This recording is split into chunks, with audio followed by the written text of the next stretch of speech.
Hola, buenas tardes a todos y a todas. Soy Miriam, soy la directora del Centro Base de Guadalajara. Bueno, en primer lugar, agradecer desde la Delegación Provincial de Bienestar Social al Colegio Oficial de Médicos pues la oportunidad que nos habéis facilitado para poder compartir.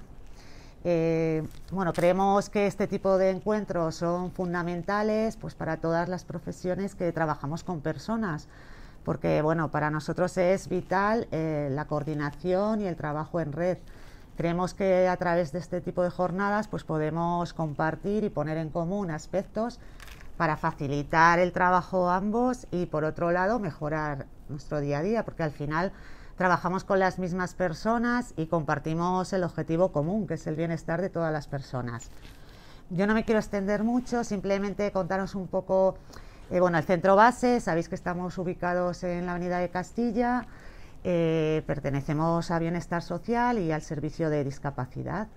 El centro base, a mí me gusta explicarlo así cuando hablo con personas que me preguntan, pues, ¿qué es el centro base? Es la puerta de entrada al servicio de discapacidad. ¿Esto qué quiere decir? Pues que para cualquier tipo de recurso, centro, prestación, es a través de nosotros. Todas las personas tienen que pasar por nuestro centro base. Contamos con dos áreas principales de intervención, que sería el área de valoración y orientación, que bueno, a su vez contamos con dos equipos técnicos de valoración formados por médico-médica, cada equipo, psicóloga y trabajadora social. Dentro del equipo de valoración también contamos con la figura de trabajadora social de información, que es una figura también que consideramos clave porque bueno, al final se encarga de todo el tema de información y orientación a todas las personas con discapacidad, sus familiares, la ciudadanía y a nivel profesional. Y bueno, luego esto ya cada equipo os va a contar más concretamente cómo funcionamos y bueno, cómo trabajamos, ¿vale? Y luego tenemos la otra área, no menos importante, el programa de atención temprana, que bueno, pues la atención temprana, como ya sabéis, está dirigida a todos los niños y las niñas con dificultades en su desarrollo o en riesgo de padecerlo. Trabajamos de forma integral y individualizada según las necesidades de cada menor y cada familia. Este tema también, bueno, os lo va ahora a concretar más mi compañera Concha. Importante que, bueno, en Guadalajara no hay lista de espera, o sea, en atención temprana todas las derivaciones se atienden casi de forma inmediata. También contamos con un equipo multidisciplinar formado por logopedas, fisioterapeutas, estimuladoras, psicomotricista y bueno, con Concha, que es la técnica del equipo. En la provincia de Guadalajara, la atención temprana desde el centro base atendemos a toda la capital y a la mayoría de pueblos de la provincia, pero bueno, por el nivel de demanda es verdad que desde 2007 se establecieron los centros de desarrollo infantil y atención temprana, que lo está gestionando una asociación de desarrollo infantil, NANA. Tenemos en Azuqueca de Henares, que se creó en 2007, Cabanillas del Campo 2018 y este año se ha creado el equipo en Sigüenza y Molina de Aragón, con lo cual el objetivo es acercar la atención pues lo máximo posible a las familias. Y nada, ahora os voy a dejar con Concha, que es la técnica coordinadora del equipo de atención temprana y probablemente sea de las personas que más sabe de atención temprana en toda la provincia. Bueno, pues buenas tardes. Agradecer al Ilustre Colegio de Médicos por esta oportunidad, en primer lugar, por esta labor de promover estos espacios para la formación y la coordinación y por esta ocasión de tratar este tema en el que este encuentro que hoy tenemos delante. Mis compañeros generosamente me han dejado pasar a primer lugar, aunque en el programa estamos al final, la atención temprana. Yo les agradezco además porque se llama atención temprana y, como dicen en mi tierra, que no hagamos tarde. Aunque vengo sola, pertenezco a un equipo, ha descrito la formación, los perfiles de formación. Mis compañeras son especialistas en desarrollo global, en desarrollo del lenguaje y en desarrollo neuromotriz. Y como mi tema es la atención temprana, pues lo primero es nombrarla. Ha hecho una definición ella, Miriam, Pero yo voy con el libro blanco, que es... voy a hablar del libro blanco en términos muy globales, de cuestiones del libro blanco, que es el catecismo de la atención temprana, y después de nuestra realidad, de nuestro equipo y en concreto de la atención temprana en Guadalajara.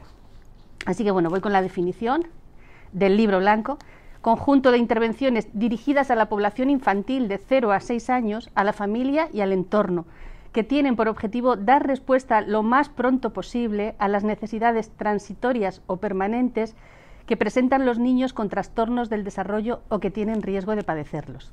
Bien, esto no está ligado de ninguna manera a la discapacidad. Desde el año 2000, y Castilla-La Mancha fue pionero en esto, no hace falta tener la discapacidad para pasar a atención temprana. Ese del 2000 también es el libro blanco y separa la atención temprana de un modelo rehabilitador y pasa a un modelo más global de atención biopsicosocial. Así que venimos juntos, estamos juntos, pero no revueltos, no tenemos nada que ver. Si acaso, sí, un poco porque hay algunos niños con afectación que piden la discapacidad y entonces los atienden los compañeros. Fuera de esto no hay más vínculo entre una cosa y la otra. Y esto lo digo porque es muy importante para los padres que vienen con sus niños. Por eso lo digo. Vuelvo al libro blanco. Las competencias de la atención temprana intervienen en sanidad, educación y bienestar social. Son quienes están con los niños en esta franja de edad. Los llamados equipos de atención temprana somos solo una parte de todo este engranaje de profesionales, que son pediatras o médicos de atención primaria en aquellos sitios donde no hay pediatras, enfermeras de pediatría, especialistas de salud infantojuvenil, de neuropediatría, de rehabilitación, escuelas infantiles, docentes de educación infantil, orientadores, profesores de audición y lenguaje y de pedagogía terapéutica, fisioterapeutas que trabajan en educación. Todos estamos en este barco y con tanta gente, yo creo que más que un barco y tantas especialidades, esto parece el Arca de Noé. Pero bueno, vuelvo con el libro blanco. Los niveles de intervención en atención temprana son la prevención primaria, con actuaciones dirigidas a toda la población, como el control de la gestación; la prevención secundaria, cuando hablamos de abordar grupos de riesgo, como prematuros o partos múltiples o niños de bajo peso; y la prevención terciaria, que son aquellas situaciones que se identifican como situación de crisis biopsicosocial, que son el nacimiento de un hijo con alteración o trastorno del desarrollo. Son los niños con afectación, con síndromes, con alteraciones en el nacimiento, metabólicas o en el nacimiento sobrevenidas, metabólicas, lesiones cerebrales, traumatismos, encefalopatías, toda clase de diagnósticos, enfermedades raras y dificultades y alteraciones del desarrollo en general, todo ese abanico. También son sujetos de atención temprana los niños de riesgo biológico, donde podemos tener la sospecha que el desarrollo puede verse alterado por las circunstancias perinatales o por cualquier otra, y por niños de riesgo social, cuando hablamos de familias en condiciones sociales poco favorecedoras, como la falta de cuidados, familias donde hay maltrato, negligencia, abusos, que pueden alterar el proceso madurativo. El peso de nuestro trabajo, el fundamental, nos llega en el nivel de prevención terciaria. ¿Qué quiere decir esto? Que en el campo de batalla de esto de la atención temprana y de estos niños con dificultades y con estas familias en momentos muy delicados, la primera línea del frente no somos nosotros, son los profesionales de la salud. Todos los que he nombrado antes, nos llegan neonatólogos, bueno, obstetras, el obstetra es el primero, la atención temprana empieza con el obstetra. A nosotros nos llegan, sobre todo, nos llegan al programa derivados principalmente por atención primaria. También en los hospitales de Madrid, donde hay niños, porque aquí no tenemos UCI pediátrica y pasan largas hospitalizaciones los niños de bajo peso, muy prematuros, los niños que se los llevan hasta allí y después regresan a nuestro programa. También de rehabilitación y también de neuropediatría. Y si extraordinariamente alguno no llega de ese modo, a través de los servicios de salud, hacemos que llegue. Hay veces que la preocupación de los padres o educadores de escuelas infantiles detectan, y hay signos de alerta, y les decimos a esas familias que los responsables de su salud, que son los pediatras, tienen que saberlo y decir lo que corresponda. Si lo deriva a nuestro programa, si lo ve necesario, si considera pedir pruebas diagnósticas o derivar a especialistas, lo que considere, pero su responsable de salud sabe que este niño ha llamado a la puerta de la atención temprana. Porque yo, cuando preparaba esto pensaba que hace muchos años, cuando yo estudiaba trabajo social y luego también cuando estudiaba psicología, se decía, lo orgánico hay que descartarlo, lo primero hay que descartar lo orgánico. Y yo pensaba, digo, bueno, ahora lo orgánico suena a contenedor y a reciclaje, pero también hay que descartarlo, ¿no? Y me voy por las ramas, pero vuelvo al libro blanco. Estas intervenciones deben considerar la globalidad del niño, han de ser planificadas por un equipo de profesionales de orientación inter y transdisciplinar.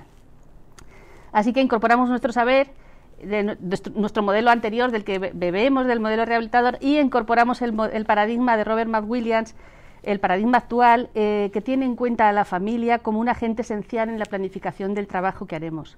No son sesiones propiamente dichas, no son solo sesiones como se hace en los centros privados de fisioterapia, de logopedia, es un abordaje global al desarrollo, que está centrado en la familia, con actuaciones dirigidas a su entorno natural para ir incorporando en las rutinas diarias del niño, pues cuando se le viste, cuando se le baña, cuando se le da de comer, en el juego, todas estas cuestiones que vamos a ir creando con la familia. Cada programa se desarrolla con la familia como agente esencial y con ella todo el saber sobre el desarrollo de mis compañeras que antes nombré, las especialistas en desarrollo. Elaboramos con ellas un camino atendiendo a todas las áreas del desarrollo, también al área emocional, a la de su familia. Las familias son el soporte principal de estos niños y los acompañamos en todo aquello dando prioridad a sus preocupaciones. Tenemos que tener a la familia en las mejores condiciones. Tener un niño con problemas supone hacer un proceso doloroso en muchos casos, en los que cuando no podemos con algo tan duro que no podemos con ellos, creamos mecanismos de defensa, creamos negaciones, creamos bloqueos, se crean nuevas dificultades, en definitiva, que nos impiden avanzar, y esto nos lo encontramos. Y hay dos cuestiones importantes que quisiera aquí exponer. Una de ellas es la importancia de la coordinación. Llevamos muchos años trabajando en la coordinación, salud, bienestar social y educación. Nuestro equipo atendemos principalmente en la franja de 0 a 3. La ley establece que nuestra prioridad es de 0 a 3 y después aquellos niños que continúan necesitando ayuda pasan a ser competencia educativa. Coordinamos y pasamos el testigo a los profesionales de educación. En estos días próximos nos vamos a reunir con ellos para preparar el nuevo curso. Ellos tienen que hacer sus previsiones para las nuevas escolarizaciones y nosotros les ayudamos en ello. En la franja 0-3, la excepción de niños que no atendemos son aquellos cuyo estado de salud supone que hay riesgo vital. Mientras dura ese riesgo, estos niños son atendidos en el servicio de rehabilitación del hospital, que tiene los medios para hacer una reanimación o lo que necesiten. Para nosotros, parte importante de la coordinación es acercarnos a un lenguaje común con el fin de procurar que estas familias no peregrinen de un servicio a otro ni se dupliquen intervenciones en el ámbito de lo público mientras otros esperan. Este fue un desafío que nos movió desde hace muchos años en la provincia de Guadalajara. Y también con ello evitar las listas de espera, que son que ha nombrado Miriam, y que, bueno, pues si llamamos atención temprana y tenemos una lista de espera, pues igual podemos decir que atendemos, pero lo de temprana no lo podemos decir. Así que, bueno, pues eso es también un tema esencial. Los contactos con los pediatras y las derivaciones simultáneas de ellos, de niños muy pequeños, sin esperar diagnósticos de la especializada ni muchas veces el resultado de una primera prueba, es un ejemplo de coordinación y de experiencias en Guadalajara de apostar por la prevención. Tenemos que agradecer, y se lo dijimos en el último foro que compartimos con Atención Primaria de Salud, en un encuentro que tuvimos con Atención Primaria antes del COVID, el privilegio de las derivaciones que nos hacéis de niños muy pequeños, aunque, como decía, con la fase diagnóstica por hacer, llegan de parte de pediatras, de hospitales, y nos permiten acompañar a la familia en su daño, en un ajuste emocional, y con el niño cuando el cerebro es mucho más plástico y su cráneo más moldeable. Y luego explicaré lo del cráneo, porque parece que es. Nuestro equipo, además de atender lo que se nos deriva, también, esta es la otra cuestión que quería aportar aquí, también realiza propuestas de prevención. Hemos dicho que el grueso de nuestro trabajo es la prevención terciaria. Pues también hemos trabajado en prevención secundaria. Se elaboró un cuadro de signos de alerta para detectar cuanto antes, que se hicieron públicos en todos los centros de salud y en escuelas infantiles. También trabajamos con los prematuros. El libro blanco establece que los niños con menos de 1.500 gramos y menos de 32 semanas son sujetos de atención temprana por el riesgo neurológico, o si hubiera otros factores, pues con más peso o con más semanas de gestación. Y hemos hecho varios programas de prevención primaria de salud. Voy a nombrar algunos de ellos. Uno de los que hemos hecho es ten cabeza con la cabeza de tu hijo. Decía antes lo de cuando su cráneo es más moldeable.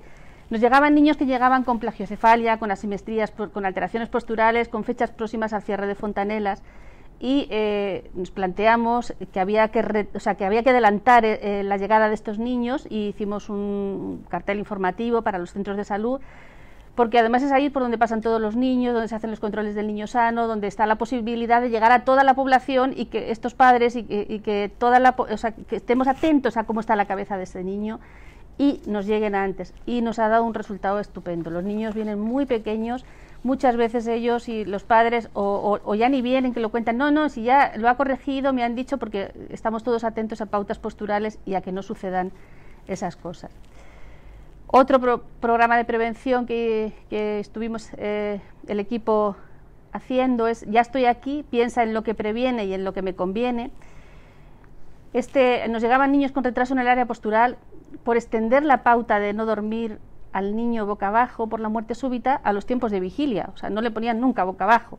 Y el equipo trabajó en este proyecto igualmente para que tuviéramos menos niños con esas cosas que al fin y al cabo eran sencillas de... Así que estábamos concienciados por las cabezas y ahora estamos por el tronco, obsesionados.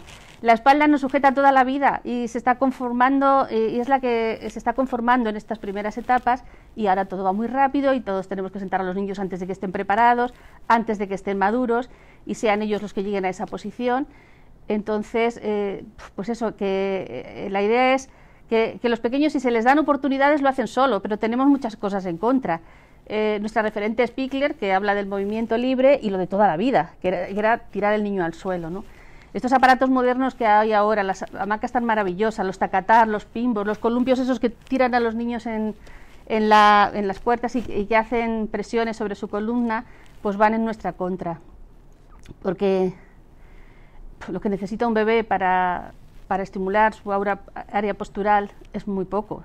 Tiempo de suelo, espacio, estímulos alrededor, un adulto que lo vigile y que juegue con él, claro. Así que otro programa que hicimos, No mires, era para crear conciencia sobre los riesgos en el desarrollo del uso y abuso de las pantallas, tanto para los niños como para los adultos que conviven con ellos. Ya no miramos a los niños ni tanto ni de la misma manera. Tenemos distractores muy potentes. No es que los niños estén todo el rato con las pantallas, nosotros también estamos distraídos con ellas. También nos dan muchas posibilidades. Somos conscientes y nos cuentan los padres cómo se relacionan y cómo se han relacionado durante el COVID con abuelos en el otro lado del mundo a mucha distancia gracias a las pantallas. Pero nos encontrábamos niños dañados, desorganizados, con una alteración en el área emocional importante y en otras áreas, y nos contaban los padres que habían estado altamente expuestos a las pantallas. Creamos un espacio cuando recibimos a las familias en las que pueden hablar libremente, empezamos con mucha curiosidad a saber qué pasa en esa casa, qué han hecho, qué no han hecho, cómo han trabajado, y nos enteramos de todas estas cosas y después el equipo se renueve y se pone en marcha. El último programa de prevención que estamos ahí con él es sobre el tema del lenguaje y está en el horno, todavía no está por salir, lo tenemos ahí. No salen estos programas de una idea creativa sin más, aunque el equipo es bien creativo. Todos estos proyectos tienen que ver con las necesidades que ha visto el equipo en su transitar día a día y en los oídos que ponemos a las familias, en lo que nos van contando, y ahí, bueno, pues tratamos de que los niños tengan una buena higiene postural, evitar deformidades craneales, evitar bueno, o reducir todo lo que podamos, ¿no? Estamos comprometidos con la población, con lo que nos llega y con el resto de la población, porque hay que prevenir para que vengan menos niños a este dispositivo. Yo digo, y a ver cómo se va a entender esto, pero le digo, y esto se lo digo a los padres, queremos trabajar menos. Y a ver cómo suena o cómo resuena esto, pero esto es así. Estamos para ayudar a las familias y a los niños cuanto antes, pero lo que es evitable, o sea, si podemos evitar que los niños lleguen ahí, mejor que mejor. Que lleguen por cosas evitables. Claro, siempre va a haber niños con problemas, con patologías, con síndromes en los que no hay más remedio y se va a trabajar. Pero esto de, por por tener a un niño en una hamaca nunca va a aprender a voltear un niño en una hamaca. Entonces, que vengan con un retraso postural porque ha tenido unos malos hábitos, esto yo creo que creemos que es evitable, ¿no? Queremos que los padres puedan tener más pistas, menos dudas, más herramientas y crear oportunidades favorecedoras de un desarrollo armónico. Porque cuando van a atención temprana ya se sienten dañados. Si no vienen mejor, claro. Pero cuando no queda otra y vienen con daño. En términos clínicos o psicológicos es una especie de herida. Ese niño no es lo que yo no quería tener un niño así. Y yo como padre, ¿en qué estoy fallando? Hay una especie de sensación de ¿y qué culpa he tenido yo? ¿Qué he hecho? ¿Qué no he hecho? Tengo parte de responsabilidad. Eso en términos como clínicos. Y yo pensaba también a veces como en términos educativos, que también nos competen, ¿no? Se sienten descalificados o descalifican al niño, que no es como el vecino, que hace todo bien y no lo tengo que llevar a atención temprana, menudo rollo, que además pone discapacidad en la puerta. Es que eso se les cae. Entonces, pues eso, ellos tampoco se aprueban como padres. Y hay que trabajar sobre esa herida, hay que legitimar ese dolor y en muchas ocasiones hay que reconocer que el trabajo que hacen de ajuste y adaptación las familias lo han hecho ellos solos, que no nos necesitan siempre, que ellos también son capaces de salir y hacer un proceso sano sin nosotros.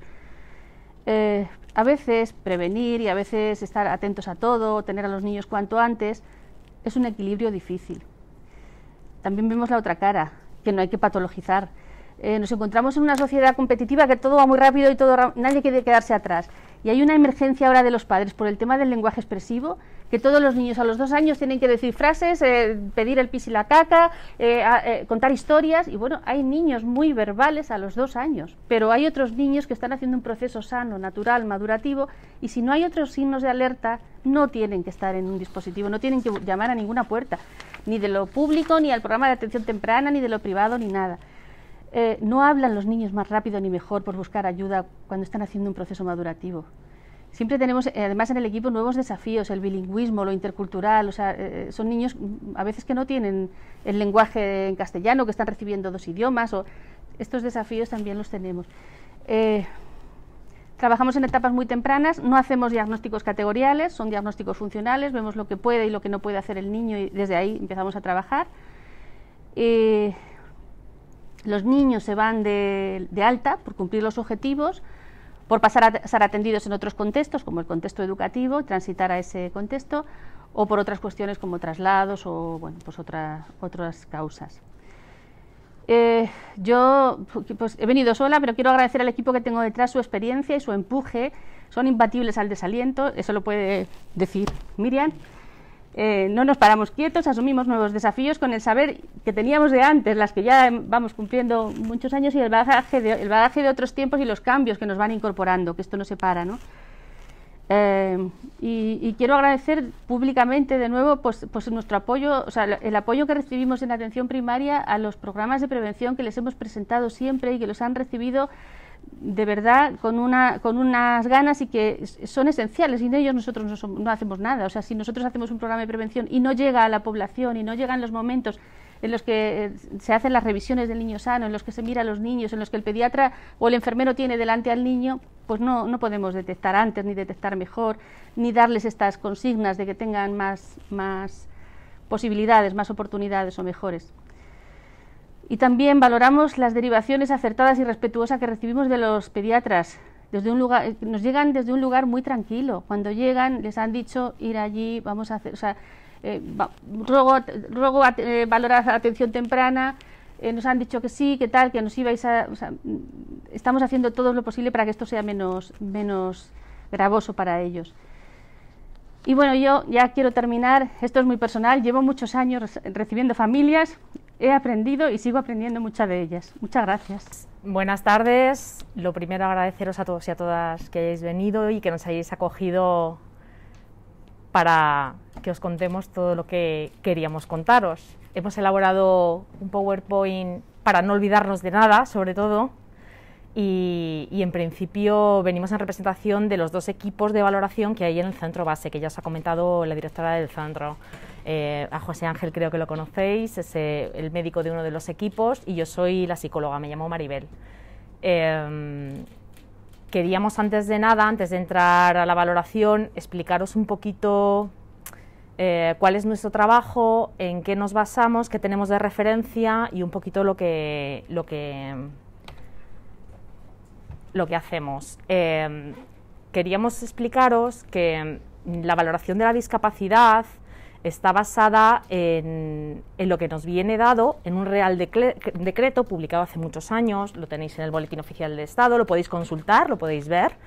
Es el Real Decreto que nos marca la valoración, porque dentro de ese Real Decreto, y lo he traído físicamente por si alguien tiene curiosidad... es naranja, no es blanco. Entonces, tiene diferentes capítulos, incluye baremos, en los cuales nosotros nos basamos para hacer unas valoraciones de la discapacidad, ¿de acuerdo? El equipo técnico de valoración de la discapacidad, ya os he comentado que son 2 los que hay en el Centro Base de Guadalajara, es un órgano colegiado, ¿de acuerdo?, que tiene un presidente y unos vocales, que somos los miembros del equipo técnico, y bueno, básicamente somos los que realizamos la valoración de la discapacidad. Sobre todo explicar que la discapacidad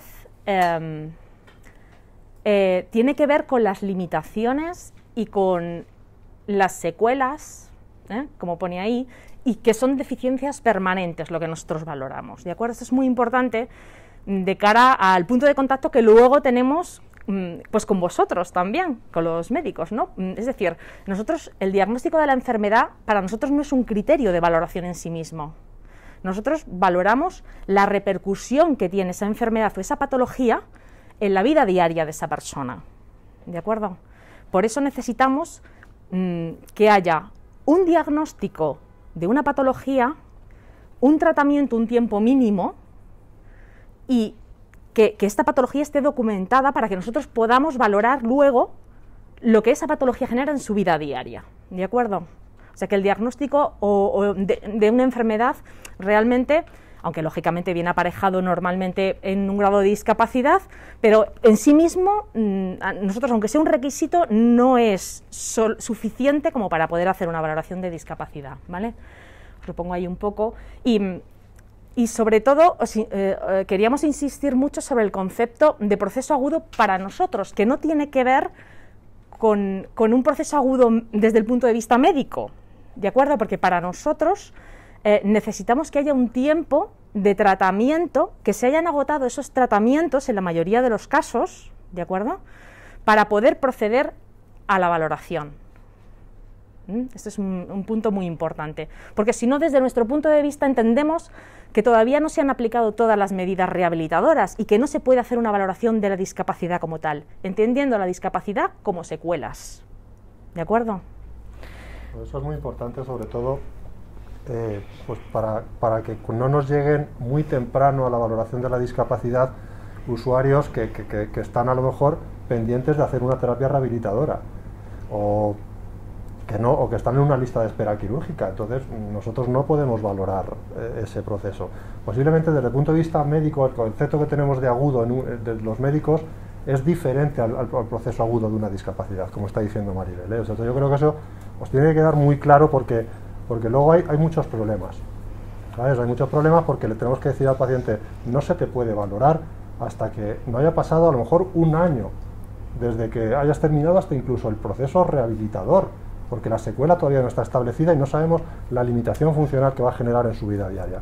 Entonces, eso es muy importante porque yo como médico me costó diferenciar el proceso agudo desde el punto de vista de médico al proceso agudo desde el punto de vista de la discapacidad. Entonces, creo que os tiene que quedar muy claro porque a la hora de valorar discapacidad, cuando le decimos al paciente que no se le puede valorar porque es un proceso agudo, a veces el médico de familia le puede decir, pues no lo entiendo, si la fase aguda ya ha pasado, pues no tiene nada que ver con la fase aguda médica, ¿eh? O sea, que quede claro porque a veces a vosotros a lo mejor cuando vais a derivar a un paciente, pues mira, pues si te hago un informe te vas a pides la discapacidad porque yo creo llegan a lo mejor demasiado pronto, ¿vale? Aquí es al contrario, que atención temprana.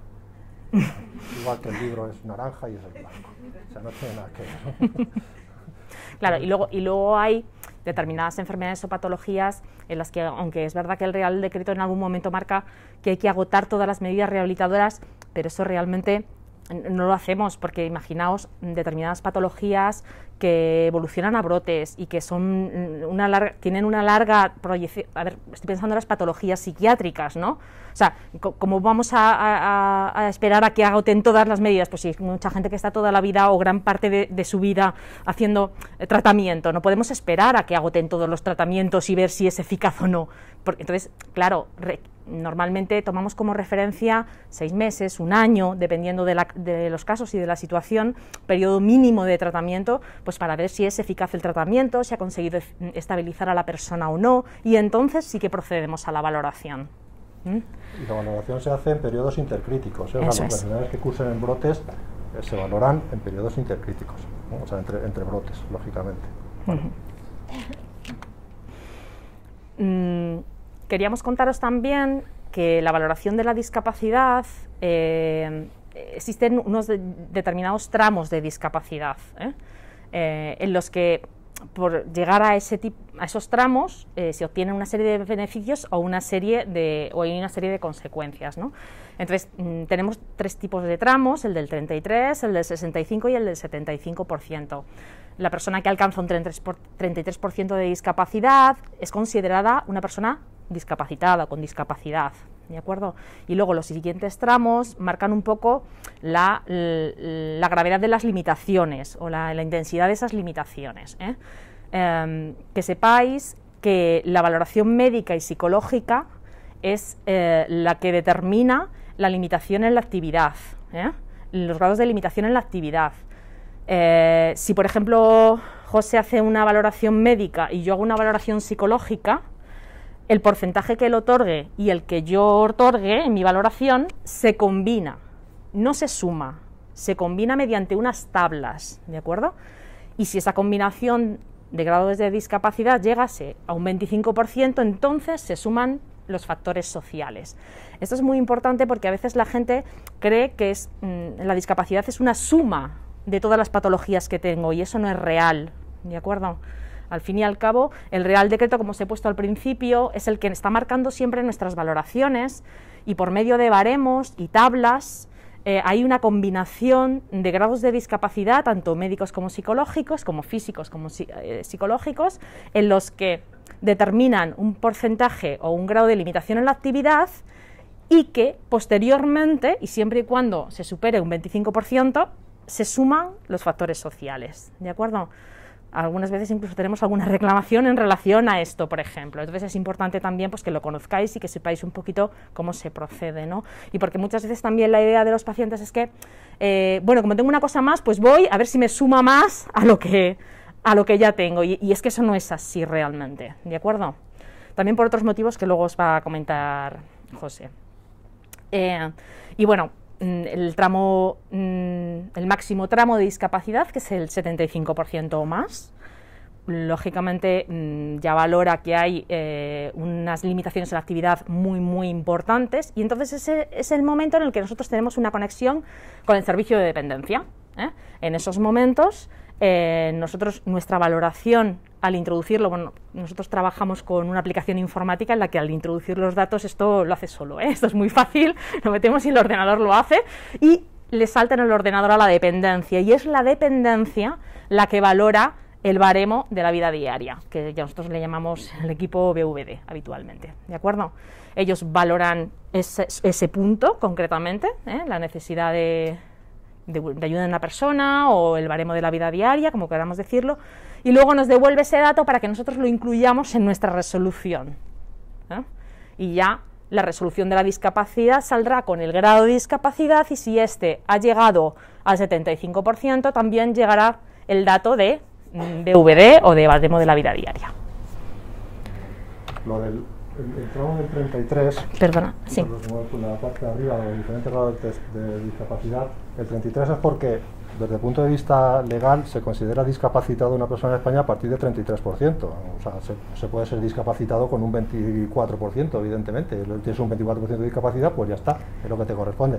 Lo que pasa es que para tener derecho a beneficios, cualesquiera que sea, si no llegas al 33, pues es como se te considera como si no fueras discapacitado. Por eso es ese 33.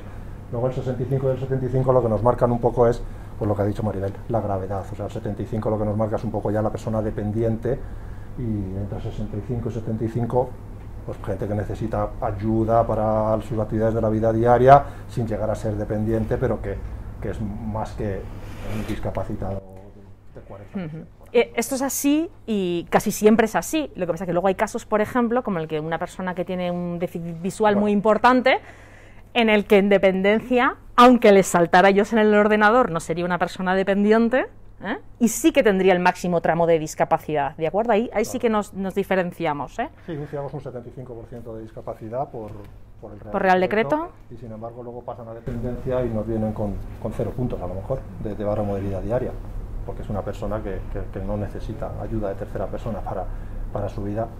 Pero bueno, eso, que sepáis más o menos que sepáis que esos tramos vienen un poco dados por el 33, un poco porque es el punto de corte entre discapacitado y no discapacitado desde el punto de vista legal, y el 65 y el 75, pues eso, el 75 marca la dependencia, el 65 un poco la gente que necesita ayudas bastante para su vida.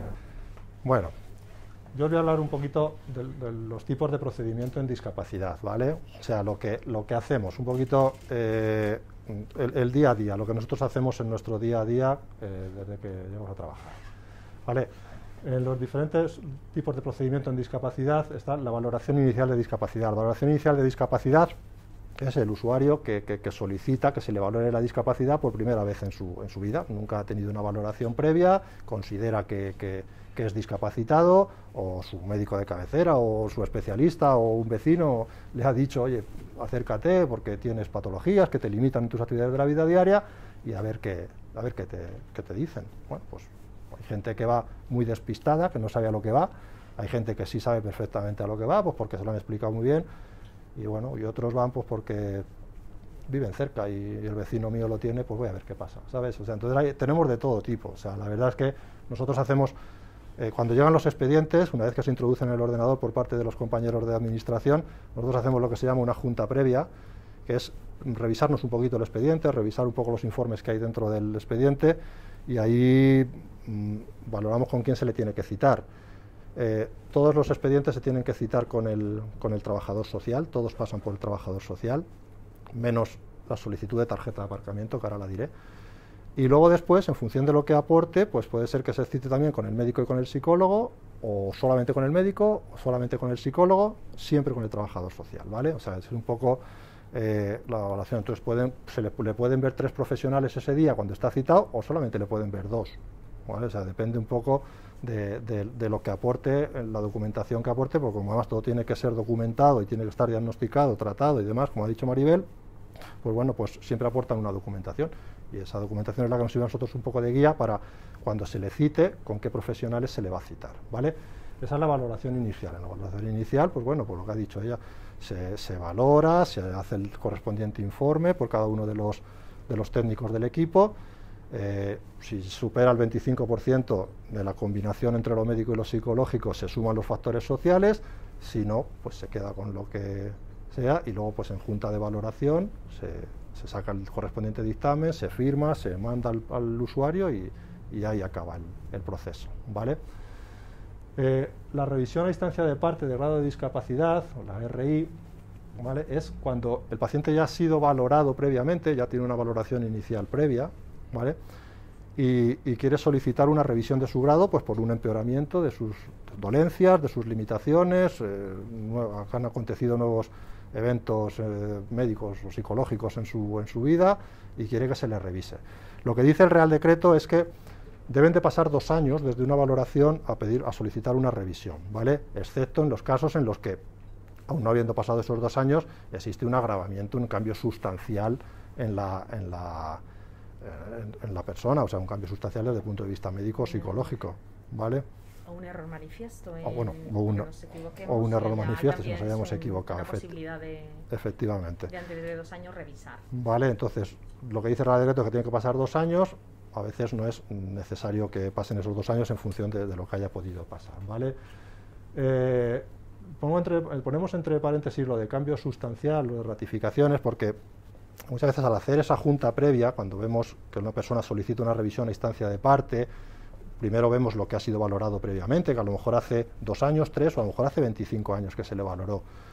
Y además ahí tenemos un problema, porque el Real Decreto es de 1999 y a personas que se les valoró a lo mejor en 1983 pues, tienen unas valoraciones tremendas, ¿sabes? Porque bueno, se valoraba de otra manera. Y ahí en esos casos tenemos un problema, porque hay gente que dice estoy peor y sin embargo a lo mejor con el nuevo Real Decreto la valoración sería menor. Sería menor. Entonces ahí muchas veces hay que tener cuidado con lo que uno tiene y si lo quiere revisar o no lo quiere revisar, sobre todo en valoraciones muy antiguas. Pero bueno, en valoraciones posteriores al 99 que nos manejamos con este Real Decreto, en la junta previa de esa, como os decía, cuando valoramos lo previo y lo que aporta nuevo, hay muchas veces que nos ratificamos, o sea, no entramos a valorar, le mandamos una carta al usuario diciendo que no hay cambio sustancial y que en las patologías y que bueno, pues nos ratificamos en la valoración anterior, ¿vale? Cuando nos referimos a ese no hay cambio sustancial, nos referimos a lo que veíamos antes del 33, el 65 y el 75, ¿vale? Por ejemplo, es una persona que se la valoró hace 4 años y tiene un 37% de discapacidad, ¿vale? A lo mejor nos pide una revisión a instancia de parte y aporta unos informes, pues porque tiene una artrosis de rodillas y bueno, pues está un poquito peor, ya ha pasado de un grado 3 a un grado 4, ¿vale? Evidentemente, si nosotros entramos a valorar desde el punto de vista del Real Decreto, del capítulo del sistema musculoesquelético, de la movilidad de la rodilla y demás y tal, posiblemente esa persona de un 37 pasaría a un 42, por ejemplo. O sea, no hay un cambio sustancial, no va a tener más beneficios, ¿vale? Ni va a tener ni más acceso a otros recursos, no le va a suponer absolutamente ningún cambio sustancial. Por eso poníamos lo de los diferentes grados de discapacidad. Porque no cambia de tramo. Claro. Entonces, como no cambia de tramo, no hay beneficios diferentes. Entonces, aparte de que no es una suma de patologías, porque hay gente que a lo mejor aporta, no, es que me han operado de una hernia inguinal y he tenido una diverticulitis. Lo primero, que si has quedado bien, pues no entramos ni a valorarlo, porque no son limitaciones, no hay secuelas, que es lo que nosotros valoramos, ¿vale? Limitaciones funcionales. Entonces, hay mucha gente que está muy confundida con ese tema. No, es que en estos 2 años me han operado, me han no sé qué. Bueno, si te han operado, has quedado bien y no te ha quedado ninguna limitación funcional, no hay ningún problema. O sea, no vamos a valorar. Entonces, las ratificaciones son bastante, o sea, deberían ser más frecuentes de las que son, pero sí es verdad que también la gente pues dice, no, pero es que yo si tenía un 37 y tengo un 42 ahora, pues quiero que se me reconozca el 42. Pues vale, pues muy bien, pues te reclaman y al final no te queda más remedio que hacerlo, pero sí es verdad que si no hay un cambio sustancial, yo a vosotros os pediría, a vosotros como médicos de familia, o no sé, algunos sí, sé que trabajáis en la atención primaria, otros no lo sé, pero sí os pediría que a lo mejor le quitéis la idea al usuario, ¿vale? Que le quitéis la idea de decir, pues no, mira, no te acerques al centro base, no pidas una revisión, no tiene sentido. Lo primero, porque no eres dependiente, no vas a llegar al 75, eres independiente, te vistes solo, te aseas solo, te duchas solo, no te limita funcionalmente. Ni siquiera vas a llegar al 65, que a lo mejor el 65 también es otro tramo en el que aumentan los beneficios fiscales, existen pensiones no contributivas por ese 65. Bueno, ahora luego lo explicarán mis compañeras de trabajo social, que es los recursos y los beneficios. Entonces hay mucha gente que sí quiere subir al tramo siguiente un poco por otros motivos que no sean los puramente médicos o psicológicos de la discapacidad. Entonces, vosotros desde ahí, desde atención primaria, yo creo que tenéis que hacer un poquito fuerza en ese aspecto para por lo que dice, como decía Concha anteriormente, que nosotros queremos trabajar poco. ¿Sabes? Queremos ver a aquellos que verdaderamente son discapacitados y que verdaderamente necesitan que se les reconozca esa discapacidad y que necesiten una ayuda por parte del Servicio de Bienestar Social, ¿vale? Entonces, bueno, pues que tengáis en cuenta esos diferentes grados de discapacidad, que las ratificaciones, que bueno, pues que gente que verdaderamente no haya un cambio sustancial en sus limitaciones, si ya previamente es discapacitado, pues lógicamente pues que le quitéis la idea. Si hace 4 años se le valoró y se quedó con un 22% y ahora verdaderamente pues tiene limitaciones funcionales en su vida diaria, entonces sí, a esa gente que solicite una revisión a instancia de parte. Pero si no hay un cambio sustancial que verdaderamente nos haga cambiar un poco de tramo para que tenga otro acceso a otros recursos o acceso a otros beneficios, no tiene mucho sentido, ¿vale? Yo creo que eso en las revisiones a instancia de parte es fundamental. Luego están las revisiones de oficio, que son las ROs, ¿vale?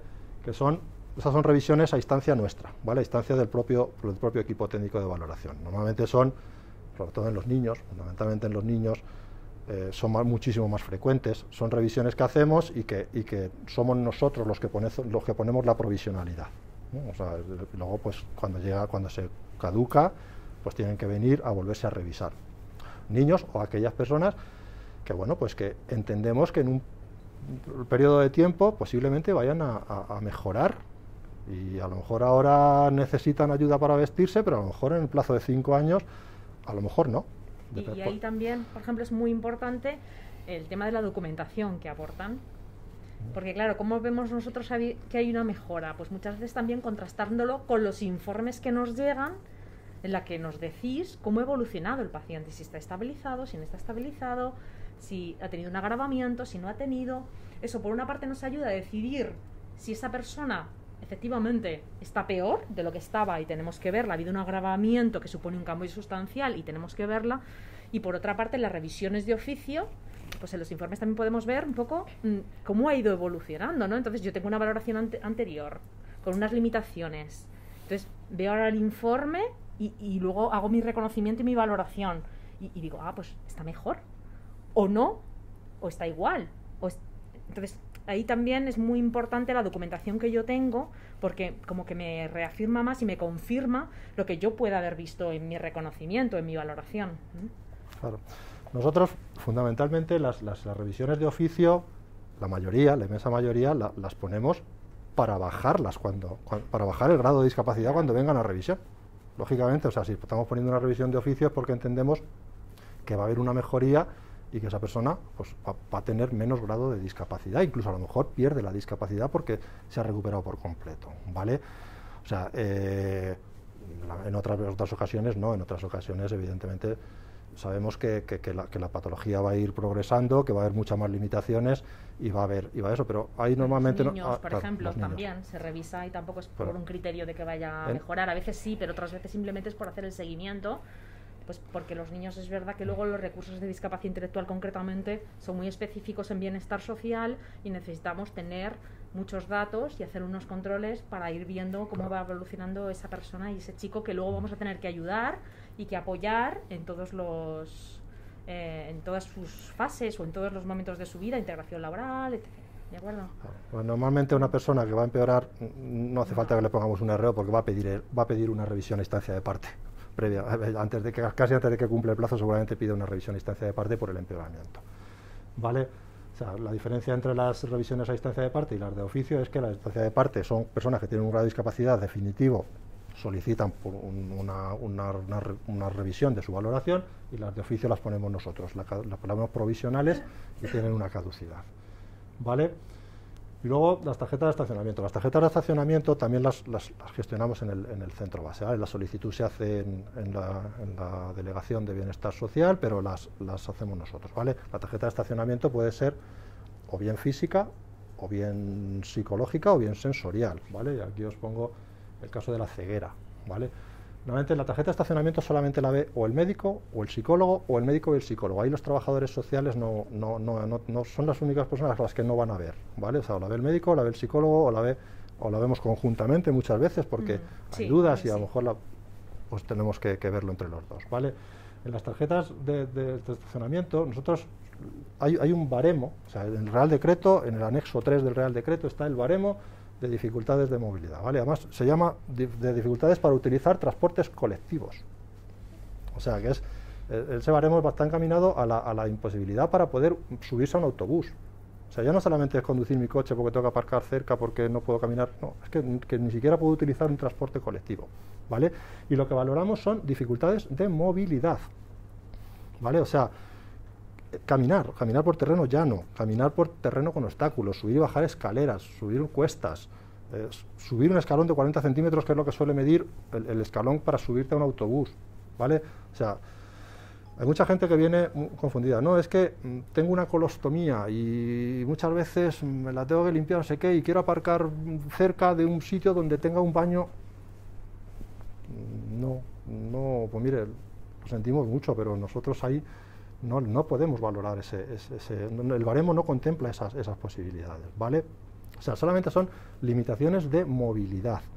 O sea, gente que va con un andador, que va con silla de ruedas, que va con un bastón, que tiene una ataxia, que tiene un Parkinson, que necesita ayuda a otra persona para ir sujeta, que tiene inestabilidad por la razón que sea, o sea, gente que tiene esas posibilidades. Hay dos excepciones, ¿vale? O sea, normalmente se habla de dos excepciones. Una es la ceguera, ¿vale? A la persona que es ciega, el baremo no contempla esa posibilidad, pero sí es verdad que hay un decreto en el 2016 que contempla que las personas ciegas con un 75% de discapacidad, que equivale a tener menos de un 10% de visión en cada ojo o un campo visual reducido a 10 grados o menos, ¿vale? Con eso ya llegas al 75% según las tablas del Real Decreto. A esas personas se le concede la tarjeta de estacionamiento de oficio, o sea, sin que el baremo de movilidad sea positivo. De hecho, cuando reciben la resolución en casa pone baremo de movilidad 0 puntos, no procede. Pero si dentro de los códigos de la patología que te da la discapacidad viene una disminución de la eficiencia visual con un 75%, automáticamente en delegación se le va a conceder la tarjeta de aparcamiento, ¿vale? Y luego gente con una disnea muy severa, gente que lleva oxigenoterapia y que tiene que ir con su bombonita de oxígeno y demás. Esa gente tiene dificultades, o sea, ya no por las limitaciones de movilidad, sino porque caminar 10 metros se ahoga, se asfixia. Entonces, en esos casos también concedemos la tarjeta. Si es una disnea, tiene que ser una disnea verdaderamente de unos mínimos esfuerzos, o sea, no vale con que tengo un EPOC, soy bronquítico y me ahogo. Luego salgo a pasear media horita con mi mujer todos los días y me doy una vueltecita, pues no, tiene que ser una disnea severa, sobre todo que lleve oxígeno, o sea, por lo menos que tenga una oxigenoterapia y que verdaderamente tenga que ir con su bombonita de oxígeno a todos los lados. Esas son un poco las dos excepciones en las que nos movemos. Y luego dentro de ese baremo hay un apartado que es la tarjeta psicológica, ¿vale? Que ahí son yo un poco quizás los criterios que utilizamos para puntuar en ese apartado. Es el apartado C del baremo, en el que sí que contempla las dificultades para desplazarse desde el punto de vista psicológico, en el sentido de que no haya capacidad cognitiva para poder desplazarse. Y os hablo de retrasos moderados, muy moderados, y discapacidad intelectual grave, ¿vale? Cualquiera de las dos opciones valdría. Personas con TEA, por ejemplo, gravemente afectadas también, personas con un deterioro cognitivo provocado por una demencia, enfermedad de Alzheimer, PIC, me da igual, cualquiera de ellas, que tampoco tienen capacidad en determinadas fases para...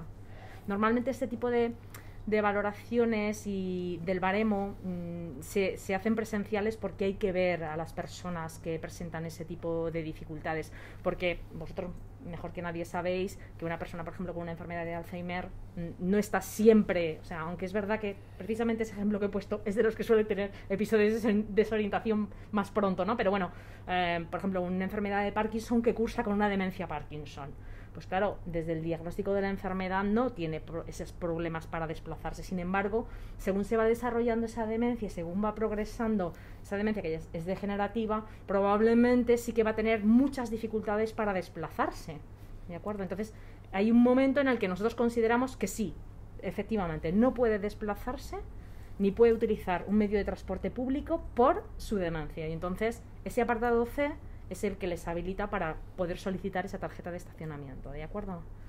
Igual que, pues eso, con la enfermedad mental no suele ser... Alguna vez yo sí que he valorado alguna persona con alguna esquizofrenia muy agresiva, pero de tipo catatonía, y que también he considerado que había una imposibilidad para desplazarse porque cognitivamente cursaba con un deterioro muy importante, y también, pero no es lo habitual, ¿eh? Normalmente las personas con una enfermedad mental pueden desplazarse sin ningún tipo de problemas, ¿eh? Pero es con esas excepciones que he comentado antes, y con pues los niños TEA muy afectados, que tampoco pueden desplazarse, y los niños con una discapacidad intelectual, más que niños y adultos, ¿de acuerdo? Cualquiera de las dos poblaciones, grupos poblacionales, da igual, ¿vale? Vale.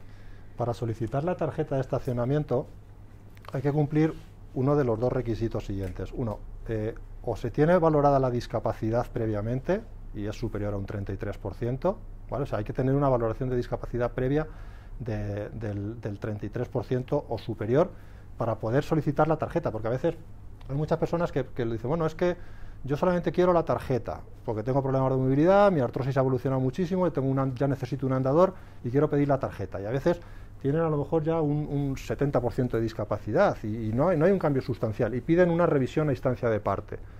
No es necesario. Vale, no es necesario. Es una persona que tiene un 70% de discapacidad ya valorada previamente.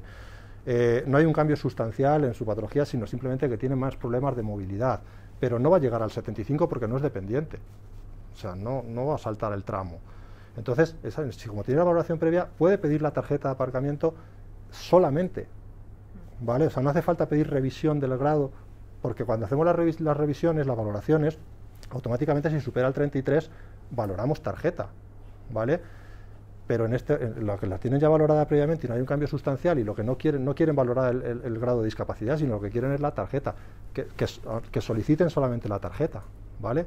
O sea, que no soliciten una revisión, porque lo primero, hay menos lista de espera para la tarjeta y para las revisiones hay mucha más, y luego después solamente le va a ver un profesional, no tienen que pasar a lo mejor por 2 o por 3, ¿vale? Y es mucho más sencillo para nosotros. Más rápido para ellos también. Más rápido para ellos, porque es mucho más eso.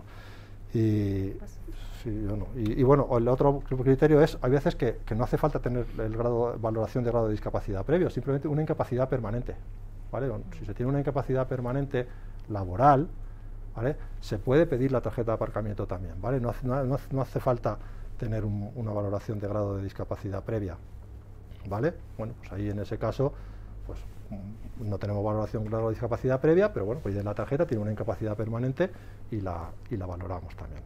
Que dice, bueno, pues ya que pido la tarjeta, quiero que me hagan una valoración inicial porque quiero saber mi grado de discapacidad. Bueno, pues en ese caso es una VI, ¿vale? Una VI, que si supera el 33 ya lleva acompañada la valoración de tarjeta, porque nuestras valoraciones, si superan el 33, siempre van acompañadas de la valoración de la tarjeta de estacionamiento. La incapacidad permanente por cualquier motivo ya genera derecho a la tarjeta. No, genera derecho, te da la opción, te da la opción de solicitarla. Vale, no, claro, luego después la gente dice, no, es que tengo una incapacidad permanente y quiero pedir la tarjeta. Bueno, pues luego te corresponderá o no te corresponderá, porque puedes tener una incapacidad permanente por lo que sé, por tener una silicosis o una enfermedad profesional.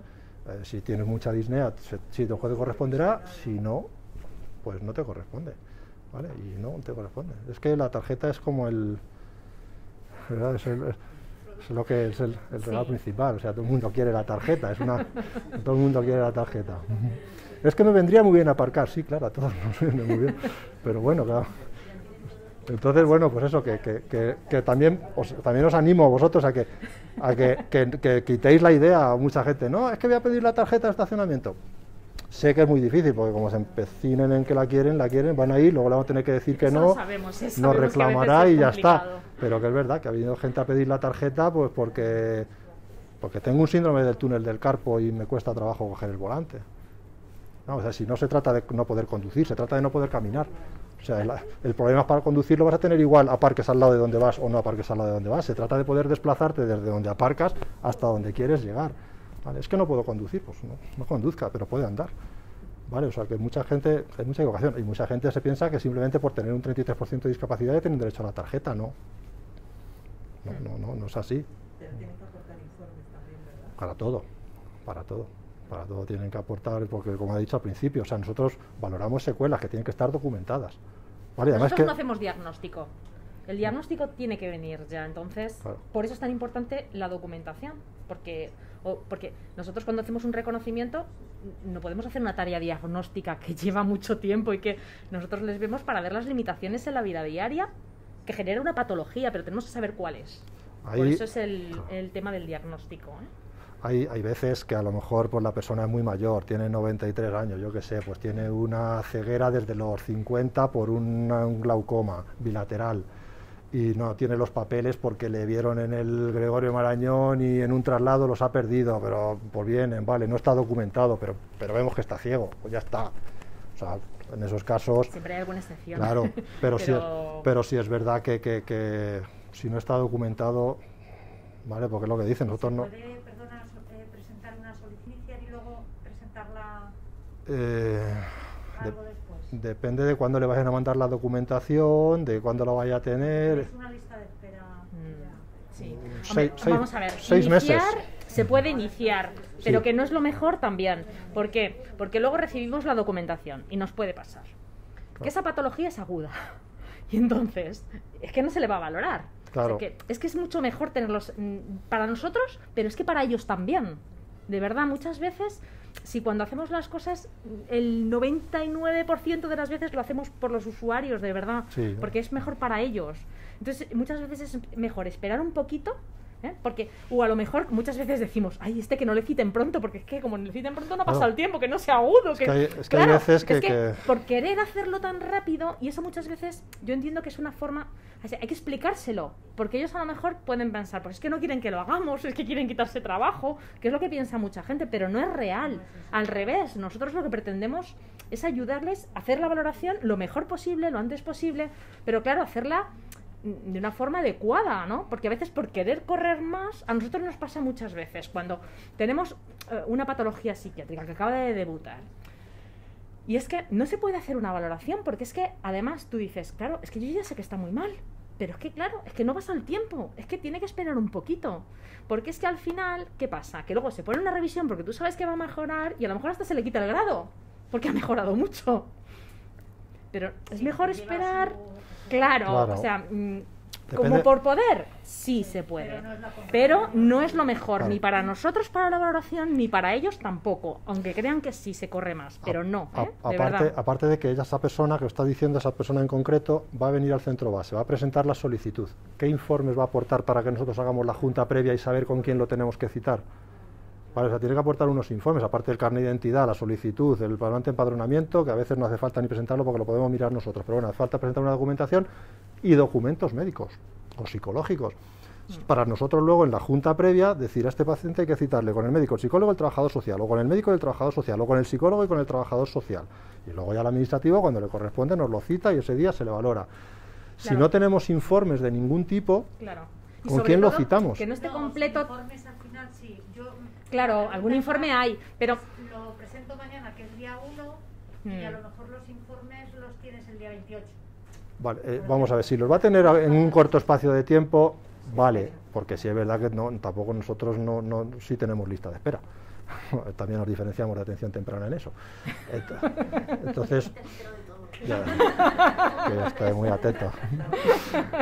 ¿Sabes? Entonces, si es verdad que no es mucha, pero no es mucha, porque bueno, a la gente le puede parecer mucha, pero sí es verdad que no es mucha comparado con otros sitios, a pesar de la pandemia, que nuestro trabajito nos ha costado. Pero bueno, en cualquier caso, sí es verdad que presenten la documentación. claro. Mira, hay veces... Y porque se pueden pasar por alto, mira, imagínate, si se fuerza a hacer un informe, se lo hacéis desde atención primaria, por ejemplo, y luego resulta que esa persona tiene de psiquiatría, no sé qué. Entonces, cuando nosotros hemos recibido el informe de atención primaria, no pone nada de psiquiatría porque acaba de llegar, trasladado a otra provincia, por lo que sea, porque no le conocéis. Y entonces llega al centro base y empieza, anda, pues no tiene cita con la psicóloga, anda, pues ¿qué le pasa? Sí, pues es que yo sí que tengo un problema psiquiátrico. Ah, pues es que aquí no pone nada. Ah, pues... O sea, que es que queriendo ir tan rápido, muchas veces, pues hay que darle otra cita. Pues que claro, y eso al final genera más. Por eso digo que Claro. queriendo ir tan rápido, sin tener toda la documentación necesaria, y precisamente es uno de los motivos que nos habíamos planteado aquí también Sí. sacar y que nos parecía interesante, sin tener sobre todo la documentación de los especialistas, que son los que ellos nos van a... Y ahora engarzo ya un poco con lo que os va a contar José ahora. Es que es muy difícil hacer una valoración porque si no se va a quedar pendiente de todo. Y es verdad que nosotros tenemos posibilidad de pedir informes. Yo cojo por escrito en el ordenador y pido informe psiquiátrico actualizado. Ya, pero ya dejo la valoración parada. Y ya tiene que esperar hasta que se lo den. Claro. Entonces yo no sé qué compensa más. A lo mejor compensa más esperar que se lo pidan ellos y ya cuando venga la valoración ya sale. Claro. Es por eso por lo que lo estamos diciendo, no por otro motivo, de verdad. No, sino es que es simplemente el que te lo plantea. Claro, lógicamente. Luego también, pero por ejemplo ahí lo mejor es esperar, porque cuando a ti te llega la documentación, tú lo vas a ver y a lo mejor esa persona a lo mejor no tiene valorado grado de discapacidad previo, perfecto, pues ya está, va a pedir una VI, una valoración inicial. Pero a lo mejor esa persona de donde viene trasladada tiene ya una valoración previa hecha, ¿vale? Y a lo mejor tiene un 50% de discapacidad de la Comunidad de Aragón y viene ahora a Guadalajara, ¿vale? Entonces, tú vas a ver que le han valorado, que no le han valorado, y resulta que a lo mejor va a pedir una revisión a instancia de parte y no va a haber un cambio sustancial, y tú lo vas a ver. Vas a ver que a lo mejor tiene valorado una artrosis de rodillas, que tiene valorado no sé qué, no sé cuántos, y que en lo que va a aportar de las pruebas que le están haciendo no hay un cambio sustancial. Y esa persona ves que no es dependiente, ves que se viste sola, que se asea sola, mira, señora, no le merece la pena pedirlo, no va a llegar usted a superar el 65 para tener más beneficios fiscales o para tener acceso a otros recursos. Entonces, a lo mejor con los informes se evita la señora tener que ir a una podemos revisión. incluso ratificar, porque si tenemos una petición, claro, con unos informes que para nosotros no justifican agravamiento, en el caso de que haya una valoración previa, claro, entonces, es que decimos, ¿y para qué lo pide? Si es que realmente esto es lo mismo que ya tenía, porque falta no sé qué y como yo no lo he aportado. Claro, pero entonces si no vemos eso, ¿cómo podemos saber? Claro, yo creo que es mejor esperar y Por tener los informes en que la mano, veces, porque y saber si esa persona está valorada previamente, claro, si no, qué grado tiene, que pues eso, saber un poquito en qué grado nos movemos, si es de 33, si es de 65, un poco, que tener esas ideas un poquito claras, que tampoco es, y que luego después, que aquí tampoco estamos, o sea, que los beneficios que te da la discapacidad pues pueden esperar, vamos a ver que tampoco, no sé, algunos, otros a lo mejor no, pero la mayoría pueden esperar un poquito, ¿no? ¿No? Digo, no pueden esperar. Vale. Bueno, la documentación necesaria para valorar el grado de discapacidad, lo que nosotros pedimos, y aquí sí que os hacemos un ruego encarecido, ¿vale? O sea, informes de médicos de especialista / médico de atención primaria. Hay muchas veces que un buen informe del médico de atención primaria, donde nos ponga las limitaciones funcionales que tiene ese paciente. O sea, no me hace falta hacer un listado de este paciente ha tenido operado de hernia inguinal en el 93, muy bien, vale, ¿está perfecto? Sí, os lo podéis ahorrar, a nosotros nos da igual, ¿vale? O yo qué sé, bronquitis crónica y con una limitación crónica al flujo aéreo severa, eso sí, eso nos interesa, ¿vale? Y a lo mejor este paciente te dice, no, mire señor, es que yo tengo muchas cosas que le puedan limitar funcionalmente y que dejen secuelas y que para nosotros nos puedan valer, a lo mejor son 3. Y en medio folio nos lo habéis podido poner. Y a nosotros nos ha resuelto prácticamente la papeleta. ¿Vale? Si encima lo acompañáis de un informe de los especialistas, que seguro que van al especialista, pues porque tienen informes de especialistas lo más actualizados posible. Claro, vamos a ver, o sea, no. Yo es que tuve un esguince de tobillo grado 3 hace 20 años. Pues lo ha dejado secuelas, ¿no? Y te lo presentan. Pero lo ha dejado secuelas, ¿no? Le exploras y ves que el tobillo lo mueve mejor que yo. Pues no sirve, ¿vale? O sea, yo creo que me estáis entendiendo perfectamente. Me estáis entendiendo perfectamente. Informes de médicos especialistas actualizados, lo más actualizados posibles, que demuestren que tiene unas limitaciones funcionales y unas secuelas, nada más, ¿vale? Y si no los tiene, pues vosotros que le conocéis, que le estáis viendo en consulta, que va a vosotros a por las recetas, a por los análisis, a por no sé qué, pues nos da un pequeño informe.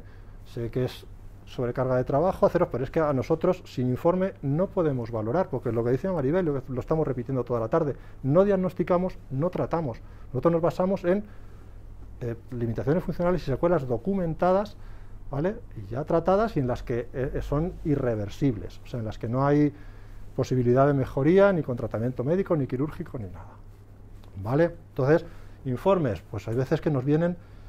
Y bueno, pues yo ahí tampoco quiero decir nada, pero sí es verdad, pantallazo alturriano y nos vienen con un tocho así de todas las veces que han ido a la consulta por una gripe, por una tos, por una infección de orina, por no sé qué, un tocho así de informes por un pantallazo alturriano, que sí, que si por detrás no están escritos, para sucio nos viene de maravilla, pero para valorar no nos sirve absolutamente para nada. Analíticas, no nos sirven para nada una analítica, ¿vale?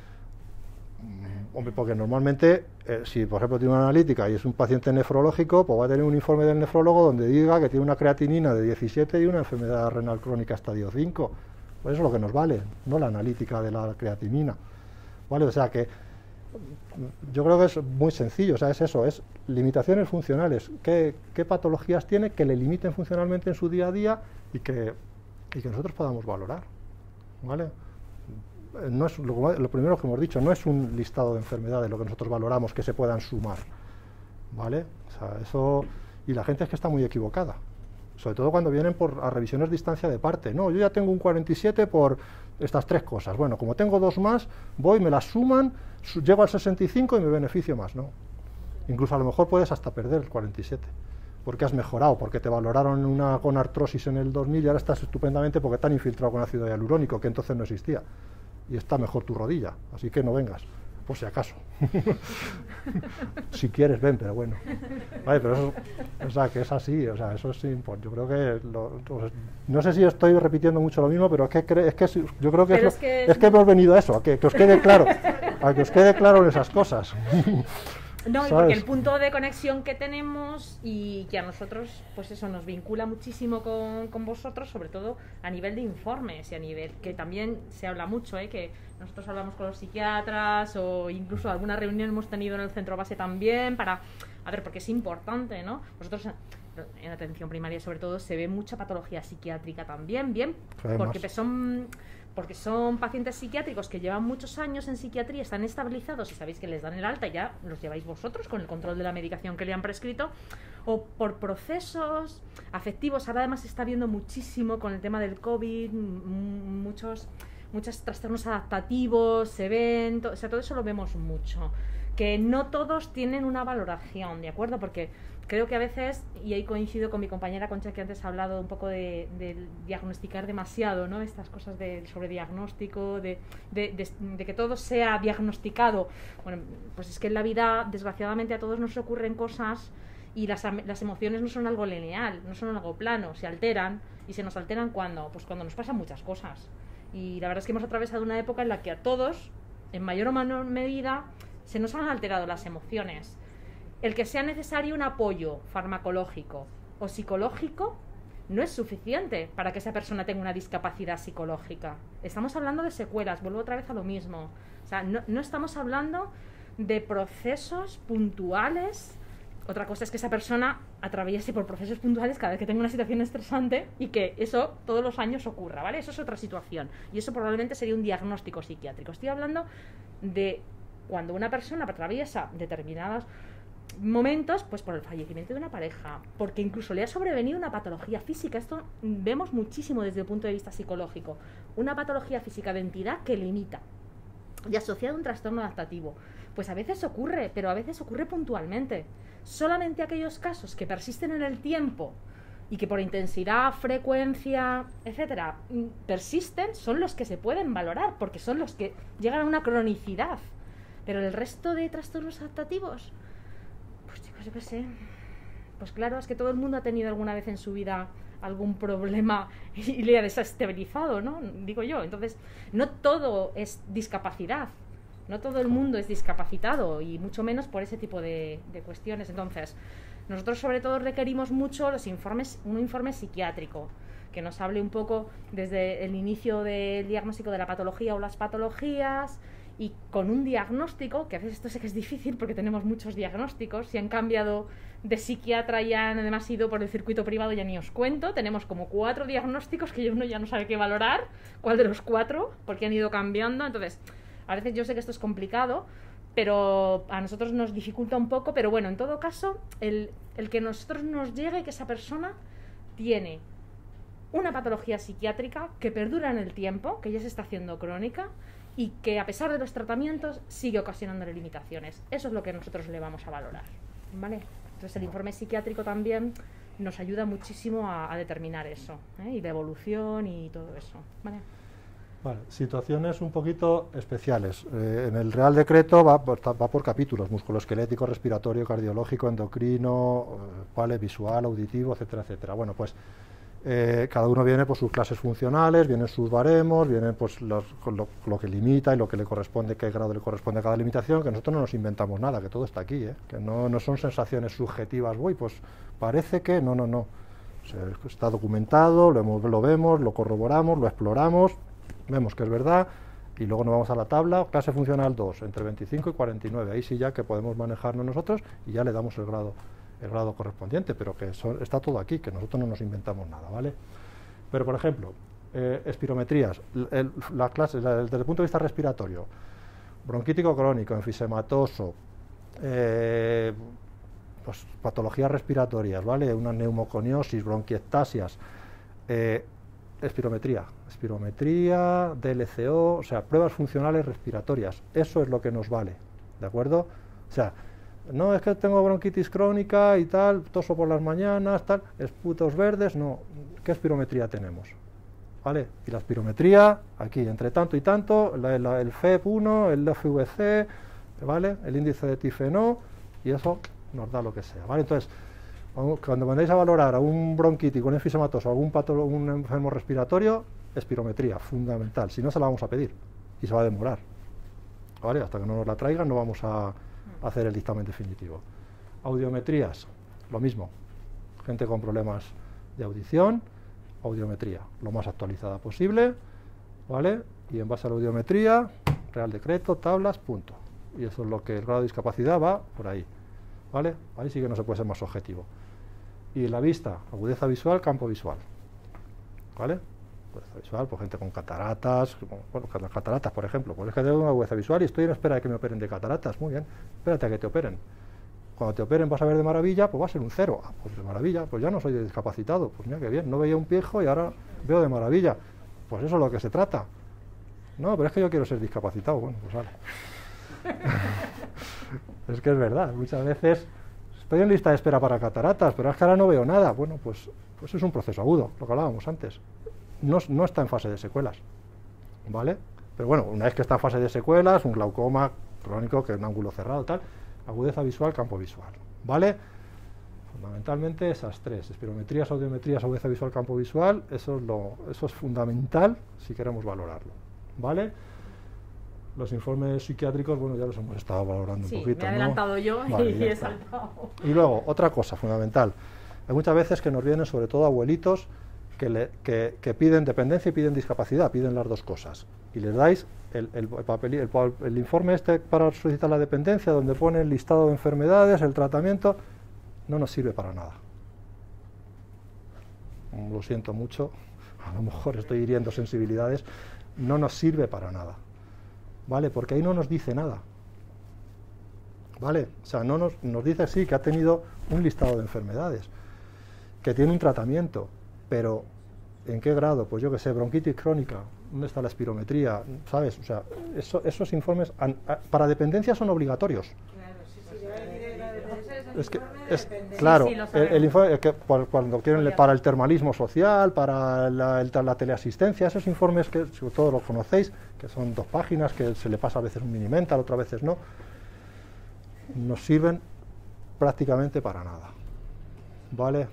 Lo digo porque no son un listado de enfermedades con unos tratamientos que para dependencia es obligatorio, pero porque la dependencia funciona de otra manera, ellos luego van a casa, lo valoran en casa, en domicilio, pero para nosotros no es un documento en el que nos diga limitaciones funcionales, con lo cual, ese por favor, bueno, pues si viene, pues nos puede acompañar, pero como no venga con algo más, a nosotros nos va a costar muchísimo valorar a esa persona, le vamos a tener que pedir informe, nos lo van a tener que traer. Sobre todo a las personas mayores, que al final hay que pedir documentación de toda esa lista, hay que pedir documentación de todo. Claro. Porque si no, no podemos Entonces es verdad que muchas veces van, dicen, mira, es que doctor, quiero pedir la dependencia y la discapacidad. Vale, pues para dependencia es obligatorio presentar ese, pero ese para discapacidad prefiero en las 3 líneas que os he dicho antes, donde ponga pues trata, porque nosotros en discapacidad valoramos cosas diferentes a dependencia, entonces ese listado para nosotros no es obligatorio y no nos sirve para mucho, ¿vale? ¿De acuerdo? Y ya para terminar, discapacidad, incapacidad laboral, no es lo mismo, ¿vale? O sea, la discapacidad se valoran limitaciones, secuelas funcionales para actividades de la vida diaria, en incapacidad laboral se valora en el contexto laboral, para el trabajo que desempeña esa persona, ¿vale? La incapacidad laboral la valora el INS, o el médico de cabecera si es temporal. Si es temporal, si es permanente, pues ya es el INS o la inspección médica, ¿vale? Y se puede ser incapacitado permanente laboral y no discapacitado, y al revés, ¿vale? Yo siempre cuento lo mismo, pero es el pianista. O sea, una persona que es pianista profesional, que toca el piano y que le amputan el 5º dedo de la mano izquierda, además, siendo diestro, le amputan el 5º dedo de la mano izquierda, viene a valorarse la discapacidad, que le podemos dar un 2%, un 1%, porque le falta el meñique de la mano izquierda, que encima no es la funcionalmente, a lo mejor es un 2% de discapacidad, puede hacer todo. Claro. Y sin embargo, el INS le da una incapacidad permanente laboral, en grado de total. Porque no puede tocar el piano, para su trabajo es incapacitado permanente, pero para su vida diaria tiene muy pocas limitaciones, ¿vale? Entonces, que sepáis que no es lo mismo, que hay gente que Y luego después que no se homologa, o sea, en Castilla-La Mancha, ¿vale? El tener un 33, o sea, el tener una incapacidad permanente, total, absoluta o gran invalidez, no se homologa con un 33% de discapacidad, aunque en los informes lo pone. Cuando el INS le da a la persona su grado de incapacidad, pone, esta incapacidad equivale a un 33% de discapacidad, y la gente viene al centro base, no, que vengo a que me den mi 33% de discapacidad, sin que me vean. En Castilla-La Mancha no, en Madrid sí. En Madrid lo homologan, no hace falta ni verle, se le da el 33% por homologación y se acabó, cuando es incapacidad permanente. En Castilla-La Mancha no.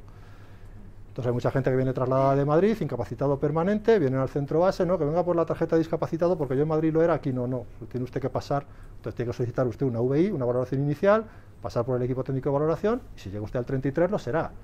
Si es usted pianista y le dan un 3, pues un 3. Y no es discapacitado. En Madrid sí, aquí no. ¿Vale? O sea, que en Castilla-La Mancha no se homologa ese 33. Y luego que discapacidad y dependencia, pues tampoco lo mismo, lo que os he dicho antes. En dependencia se valoran otras cosas diferentes a discapacidad. Y los beneficios derivados de la discapacidad y la dependencia son diferentes. ¿Vale? Entonces, y hay muchas personas que a lo mejor solamente quieren pedir la dependencia.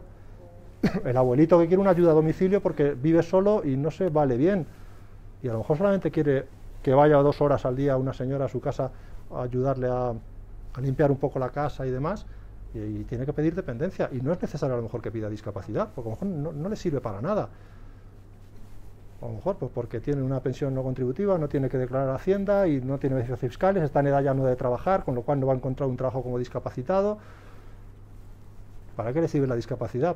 Para poco, para descuentos, para un billete de avión a lo mejor, pero si no viaja, entonces a lo mejor solamente pide la dependencia. ¿Vale? Pues entonces que no es obligatorio pedir las dos cosas, que a lo mejor hay gente que le interesa más la dependencia y gente que le interesa más la discapacidad. ¿De acuerdo? Y poco más. ¿Cómo valoráis las fibromialgias? Pues mira, por ley es obligatorio que lo veamos los 3, ¿vale? O sea, tiene que tener una valoración médica, una física, psicológica y social. Con lo cual, si viene alguien diagnosticado de fibromialgia, que sepa cuando venga al centro base le van a ver 3 personas, ya de entrada, porque es obligatorio. O sea, se le tiene que ver de los 3 puntos de vista. Entonces, luego otra cosa igual, cuando reciben el dictamen, en los códigos no tenemos el código de fibromialgia. Viene, nosotros tenemos códigos insersos, muy claro, importante. tenemos códigos del inserso. Que lo sepáis, no tenemos códigos como los vuestros, que vosotros también tenéis otro tipo de codificaciones en vuestros diagnósticos. Nosotros tenemos códigos inserso soy incapaz de recordar cuándo, hace años. Entonces, claro, a veces tenemos que poner cosas que no son eso, pero ¿qué es lo que se le parece? ¿Qué es lo que se le parece y que lo que tenemos en los códigos? Por ejemplo, que no resulte extraño a veces si veis alguna resolución. Las resoluciones vendrá como síndrome álgico. Eso es. ¿Y eso en qué capítulo está? En ninguno. Ah, pues ya me podría estar yo, porque yo, síndrome álgico, 15%, 20%. En ninguno. No, entonces, síndrome álgico a veces 0%. A veces 35%. No tenemos un capítulo específico para valorar la fibromialgia. La fibromialgia no existe, en este Real Decreto no existe la fibromialgia. Pero ¿y entonces ¿y qué horquilla tenéis de porcentaje? Pues mira, en las normas, en las normas generales, claro, te vienen las clases funcionales. Clase funcional 1 con un 0% de discapacidad, clase funcional 2 entre 1 y 24, clase funcional 3 entre 25 y 49. Pues hay en los de eso. Está limitado para ciertas tareas, pero no para las de autocuidado. Los está limitado. En una clase. Pues ahí lo encajamos. Ahí viene. Entonces eso es, a ver, para que nos entendamos, sí. Eso es arbitrario, es decir, el síndrome álgico no está ahí y luego el porcentaje adaptáis a los otros horquillas de para otras. No es arbitrario. Está totalmente, está totalmente tipificado hacer una valoración así, porque piensa que desde 1999 hasta ahora hay una evolución en el estudio, en la investigación de las patologías, entonces claro, no pueden recoger todo en un capítulo. Entonces, ¿qué hacemos? Lo que se hace como igual que las valoraciones de los niños, que no he entrado por no extenderme demasiado, pero las valoraciones de los niños tampoco tienen un capítulo específico, ¿vale? Las valoramos también de otra forma, ¿de acuerdo? Para eso también hay circulares. Nosotros tenemos circulares de procedimiento que vienen de la consejería. Claro, eso para alguien externo no lo Claro. Entonces, lo del síndrome álgico no Claro. aparece. Entonces nosotros tenemos unos criterios para establecer en las clases que José estaba diciendo, desde la clase 1, ¿de acuerdo? Hasta Pues ahí nos, claro, ahí pues nos movemos. ahí es donde nosotros lo recogemos. Claro, en la clase 1 el paciente está diagnosticado, pero es independiente para las actividades de autocuidado y para las actividades básicas, instrumentales y avanzadas de la vida diaria, un 0%. El clase funcional 2, entre 1 y 24%. El paciente está limitado para algunas actividades de la vida diaria, pero no para las de autocuidado, siendo funcionalmente válido para... Y si hay patología Ya nos psiquiátrica vamos. asociada, se valora aparte. Claro. Entramos ya con el diagnóstico Por eso, psiquiátrico. como la fibromialgia va muy asociada muchas veces a los sabéis trastornos que- emocionales, por eso valoran ellas también. Mi pregunta era eso, ¿de dónde salía el síndrome álgico? Porque yo no... Es la fibromialgia, fundamentalmente. Claro, pero es que ese código diagnóstico, ya te digo Es que, el es código que que pasa con tenemos. muchas patologías, por ejemplo. Cuando veáis síndrome álgico en una hiperactividad, dictamen, tampoco tenemos el código de hiperactividad. Entonces hay que poner alteración de la conducta y el diagnóstico dejarlo sin especificar. autismo, tampoco viene autismo. Sí, autismo sí. ¿Ah, sí viene ya? Sí. Ah, pues mira. Lo que no viene es trastorno del espectro autista, ¿vale? Por ejemplo, es que claro, no están actualizados. Son códigos inserso de hace años y eso no está... Pues el síndrome álgico en el 99% de los casos es la fibromialgia. A veces para un dolor regional complejo también lo ponemos, ¿vale? Para un SUDEC, que tampoco viene pues ahí como, bueno, pues algo neurodistrofia, pues a veces síndrome álgico, ¿vale? O sea, cuando veáis eso, pues pero fundamentalmente la fibromialgia es eso. Es el síndrome álgico que codificamos porque no viene como tal ni tiene un capítulo específico. Si es verdad que lo tenemos que valorar los tres y ya está. Y luego pues habréis visto a lo mejor que dices tú un 15, sí. A veces yo he dado por una fibromialgia un 35% de discapacidad, ¿eh? Gente que está muy jodida y a veces hasta un cerete. Personas que se manejan perfectamente a pesar de estar diagnosticadas de fibromialgia. Lo que os Pues bueno, decía, pues ya está. el No valoramos diagnóstico de la enfermedades. enfermedad no es un criterio de valoración, porque algunas pueden ser 0 y otras pueden ser 75 incluso. Claro. Depende. Claro, ¿De también acuerdo? depende de lo que limitan. Pues muchas... Ay, perdona. ¿Es verdad? Sí, Para el... sí, lo sé, Sí. Y lo pueden registrar en el centro base. Sí, El CD, sí, lo aportan y aportan el nosotros CD lo- y nosotros lo vemos. eso es, sin problema. Ujú. ¿Vale? Bueno, en el centro somos 3 trabajadores sociales, 2 estarían en los equipos técnicos de valoración y uno de nosotros hace las funciones de información. Pues con esta figura, pues sobre todo la estamos dedicando para ofrecer información, resolver dudas a los pacientes, a las familias, a profesionales. También para informar en qué punto está cada expediente. Yo creo que la pregunta que más nos hacen es: hice la solicitud en abril, ¿cuándo me toca? Pues el 80% yo diría que es esa pregunta. Luego también damos información sobre los traslados de expedientes. Bueno, ya sabéis, y si no pues os lo digo, que solamente puede haber un expediente a nivel nacional. Y nosotros aquí en Guadalajara, al estar tan cerca de Madrid, pues nos encontramos que muchas veces vienen gente teniendo el expediente allí y no nos lo comunican. Entonces nosotras pues les informamos cómo tienen que solicitarlo. Luego también, bueno, los compañeros ya os han hablado un poquito de las revisiones por agravamiento. Y nada, recordaros eso, si os llega algún caso, que sepáis que estamos disponibles si tenéis dudas, para aconsejarle, para no, que nada, nos podéis llamar por teléfono, por correo y demás. Bueno, lo que queremos también con este tema de las revisiones por agravamiento es evitar la magnitud de expedientes que tenemos y que esto hace que la gente que de verdad lo necesita, que tiene más necesidad, pues tardemos más en valorarlo. Y nada, esto ya lo han comentado los compañeros. Y bueno, ya sabéis que en cada centro de salud en los que estáis vosotros contáis con trabajadores sociales. Por aquí está una compañera. Y nada, podéis a través de ellos también poneros en contacto con nosotros. Y brevemente, pues... Ahora, nuestra idea era explicar un poquito los beneficios derivados de la discapacidad, así a grandes rasgos. Lo que pasa es que se nos ha comido un poquito el tiempo y voy a intentar sintetizar mucho y repetir algunas cosas de las que ya hemos hablado, pero bueno, no pasa nada. A ver, una cosa importante, el trabajador social del equipo de valoración lo que hace es una valoración social. Hemos comentado, tenemos médico o médica, psicóloga y trabajador social en los equipos. Cada equipo está compuesto de los 3 profesionales. Entonces, el trabajador social lo que hace es hacer una valoración social en la que se tienen en cuenta pues, situaciones familiares, situaciones económicas, cómo está en el tema del empleo, si está trabajando, si no está trabajando, si está buscando. También en cuanto al entorno, si tiene dificultades en su vivienda, barreras, cuando va a los sitios, si tiene los hospitales lejos, y también un poquito de pues una situación global de la situación familiar. Y estos factores sociales son los que se suman al 25% de la valoración médica y psicológica. Si no se llega a un 25% de discapacidad, no se suman los factores sociales, ¿vale? Esto es lo que hace, digamos, la valoración social. En las entrevistas, como decía antes José Ángel, se va a hacer, el trabajador social tiene que ver a todas las personas que vienen, excepto a las tarjetas de estacionamiento, ¿vale?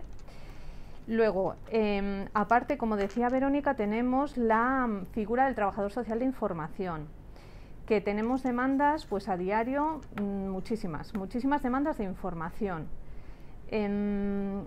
Para un poco dar respuesta a toda esta demanda hemos elaborado 3 documentos. En este año hemos estado durante varios meses elaborando pues una guía extensa, las hemos traído aquí, no las voy a enseñar porque, bueno, una guía extensa, una guía reducida y un tríptico, os enseño el tríptico. Como veis es muy chiquitillo y es como la información muy sistemática y es de fácil difusión. Para cuando una persona quiere una información básica de los beneficios, pues la pueden tener así. Estos documentos los tienen las trabajadoras sociales de los centros de salud. Las hemos hecho llegar, entonces vosotros como médicos, si en algún momento tenéis necesidad de alguna información, podéis recurrir a nosotros, en el centro base, a los trabajadores sociales o a vuestras compañeras de vuestros centros de salud que están allí un poquito para ayudaros en lo que necesitáis siempre en la atención a los pacientes, ¿vale? Bueno, a grandes rasgos os voy a hacer un pequeño resumen de beneficios con los porcentajes. Ya hemos hablado de que los porcentajes van por tramos, 33, 65 y 75. Con el 33 ya se reconoce la discapacidad.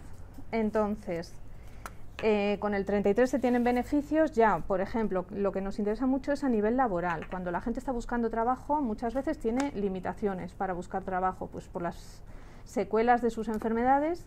Entonces, con un 33% pueden acceder a centros especiales de empleo o empleo normalizado donde se valore la discapacidad.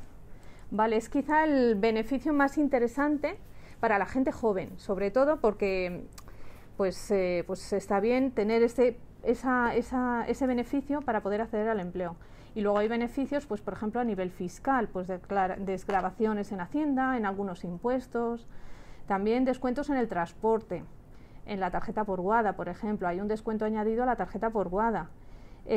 También ayudas escolares cuando los niños tienen algunas dificultades en el colegio, pues hay becas que pueden ayudarles un poquito a pagar tratamientos con el porcentaje superior al 33 en determinados casos. Y luego también hay descuentos a nivel cultural, entradas a museos, entradas a piscinas públicas, polideportivos. Vale, solamente con el 33 ya se tendrían derecho a estos beneficios, ¿vale? Y luego, otro tramo de beneficios, por ejemplo, sería el 65%, que quizá es el recurso, el beneficio que más solicita la gente, sería la pensión no contributiva. Es una ayuda económica mensual que se necesita tener un porcentaje igual o superior al 65%, pero aparte de este porcentaje se necesitan otros requisitos, ¿vale? A nivel económicos, de rentas familiares, de empadronamiento, de años de empadronamiento. Entonces, no por tener un porcentaje de 65% se tiene derecho a la pensión no contributiva, ¿vale? Y a grandes rasgos estos serían los beneficios más, digamos, por lo que más lo solicita la gente. Yo esta mañana he estado haciendo la información y casi todo lo que nos llega por información ahora mismo es gente que quiere solicitar las revisiones por lo que hemos estado comentando, porque les han sacado nuevas patologías y piensan que eso se va a sumar a lo que ya tenían. Entonces, vosotros desde vuestro puesto de trabajo, si podéis un poco orientar a la gente a que no soliciten revisión, si ya tienen discapacidad, que no vuelvan a solicitar revisión a no ser que estén comprometidas las actividades básicas de la vida diaria, porque esto a nosotros nos genera un volumen de trabajo tremendo y hace que las listas de espera aumenten.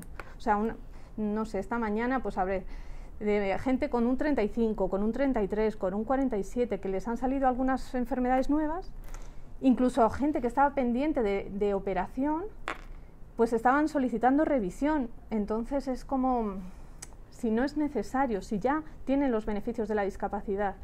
Entonces en este punto, pues eso, instaros a que en la medida de vuestras posibilidades no se solicite la discapacidad a no ser que estén ya las personas muy afectadas. Vale. Y bueno, yo creo que con esto, a nivel de beneficios, es que entrar en otro tipo de beneficios a nivel de suministros del hogar, yo creo que a lo mejor a vosotros ya no os interesa tanto. Podéis, si tenéis más demanda de información, podéis llamarnos o hablarlo con vuestras compañeras de las trabajadoras sociales.